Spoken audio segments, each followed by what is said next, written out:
Dari timur Indonesia, saudara, sebuah perahu yang memuat rombongan calon pengantin tenggelam di perairan Desa Paslal, Maluku Utara. 18 orang berhasil diselamatkan, sementara 4 orang lainnya meninggal dunia.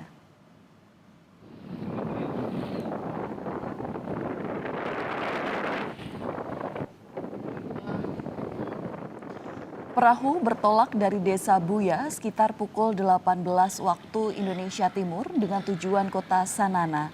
Namun sesampainya di sekitaran perairan Desa Paslal, longboat dihantam oleh ombak dan angin kencang hingga terbalik.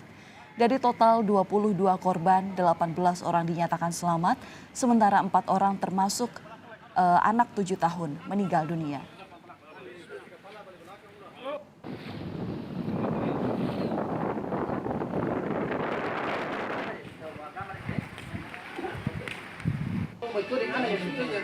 Seluruh korban dievakuasi ke Desa Paslal dengan menggunakan perahu karet.